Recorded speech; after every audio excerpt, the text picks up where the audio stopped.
Hello everyone, good morning. 22nd of सितंबर, Sunday का दिन, and welcome to the another episode of market क्या लगता है।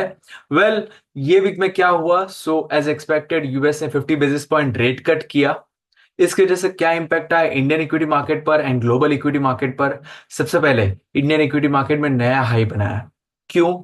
फंडामेंटली अच्छा रीजन है, हम आगे डिस्कस करेंगे इसके बारे में। पहले बात करते हैं कि ग्लोबली क्या हुआ, 50 बेसिस पॉइंट रेट कट को मार्केट कैसे देखता है। Well, 50 basis point rate cut हुआ तो इनिशियली एक अच्छा मूवमेंट दिया एंड उसके बाद में थोड़ा बहुत करेक्शन भी हुआ। क्योंकि एक चीज समझ में आया कि मार्केट में शायद फेड पैनिक तो नहीं कर रहा है, बट उसके बाद में जेरोम पॉवेल जो कि फेड के चेयरपर्सन है, उनकी कमेंट्री सुनी तो ऐसा लगता है ज्यादा कि वो कैचअप करना चाहते हैं। शायद से वो जुलाई में कुछ डेटा का वेट कर रहे थे जो बिफोर द फेड मीटिंग आया नहीं था, प्रेजेंट नहीं हुआ था, जिसकी वजह से वो 25 बेसिस पॉइंट का कट जुलाई में नहीं कर पाए थे। और इसी के लिए, वो चीज को कैचअप करने के लिए उन्होंने सितंबर मंथ में 50 बेसिस पॉइंट का रेट कट किया। एंड आगे भी शायद से जो और दो मीटिंग होने वाली है उसमें 25 बेसिस पॉइंट का रेट कट कंटिन्यू हो पाए in each of the meeting, तो शायद से दिसंबर तक 1% का टोटल इंटरेस्ट कट हो पाए।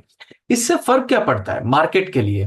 Well, as a foreign person, कोई भी फॉरेन सिटीजन जो है, उनके लिए बोरोविंग का कॉस्ट अगर कम होगा, ईएमआई जो है वो उनके कम होंगे, तो उसके जैसे हाउसिंग मार्केट जहां पे वो लोग ज्यादा स्पेंडिंग कर पाएंगे, शायद से नया घर खरीदने के लिए जो भी लोन चाहिए वो इजीली उनको मिल पाएगी कम रेट पर।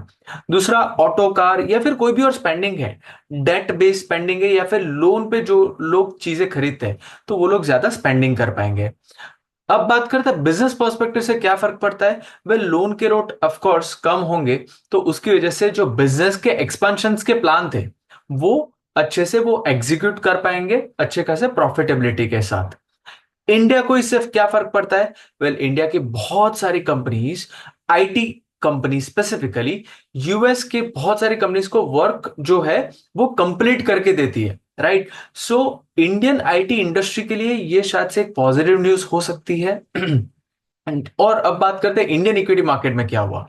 वेल, इंडियन इक्विटी मार्केट में फ्राइडे मार्केट में नया हाई बना। वेल, उसके पीछे का रीजन क्या था? वेल, कहीं ना कहीं ये रीजन शायद से रेट कट से जुड़ा हुआ है। जब यूएस में रेट कट हो रहा है, सो नए जो बॉन्ड्स या फिर नए जो भी अपॉर्चुनिटीज बनेंगे वो कम रेट पे री इन्वेस्टमेंट के बनेंगे। इसीलिए वो जो असेट्स थे वहां से पैसा विड्रॉ होके इक्विटी मार्केट में इन्वेस्ट होने के लिए शायद से इंडिया में आ रहा है। वेल, फॉरेन इंस्टीट्यूशनल इन्वेस्टर ने अभी तक सितंबर मंथ में 29,000 करोड़ का अप्रोक्सीमेटली फंड फ्लो किया हुआ है। एंड फ्राइडे को 14,000 करोड़ अप्रोक्सीमेटली, जो कि फॉरेन इंस्टीट्यूशनल इन्वेस्टर्स की खरीदारी के नंबर्स थे। सो एक ये चीज फंडामेंटली अच्छी हो रही है इंडियन इक्विटी मार्केट के लिए कि कंटिन्यूसली लिक्विडिटी का flow domestic institutional investor DII जैसे कि म्यूचुअल फंड, एलआईसी और वो सबके पास तो है ही, प्लस फॉरेन इंस्टीट्यूशनल इन्वेस्टर्स जो लास्ट ईयर बेच रहे थे वो भी अब खरीदने के मूड में है इंडियन इक्विटी मार्केट में। सो वो लोग भी वापस लौट रहे हैं। बात करते हैं कि इंडियन इक्विटी मार्केट में रेट कट होने से और क्या इंपैक्ट आए। वेल, सेंट्रल बैंक के लिए, इंडियन आरबीआई के लिए जो नेक्स्ट मंथ में, अक्टूबर मंथ में मॉनेटरी पॉलिसी का मीट होने वाला है, उसमें उनके लिए पॉसिबिलिटी एक अच्छा खासा बन रहा है कि उनको भी अगर रेट कट करना हो तो वो सेम पाथ पर रेट कट कर सकते हैं। वेल, करेंगे कि नहीं उसके ऊपर अभी कमेंट नहीं कर रहा हूं, क्योंकि कुछ और डेटा आना बाकी है जो कि एनालाइज करके ज्यादा क्लैरिटी के साथ आंसर कर पाऊंगा। बात करते हैं इसके अलावा क्या सेक्टर्स अच्छे लगते हैं।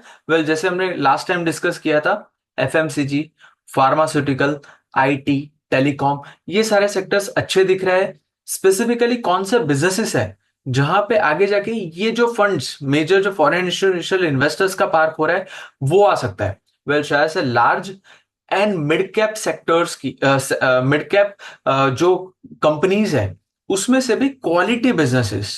क्वालिटी बिजनेस मतलब क्या कि business is very good, growth numbers are very good, earnings भी अच्छे हैं, बट लास्ट 1 या 2 साल से शायद से मार्केट को अंडर परफॉर्म कर रहे थे।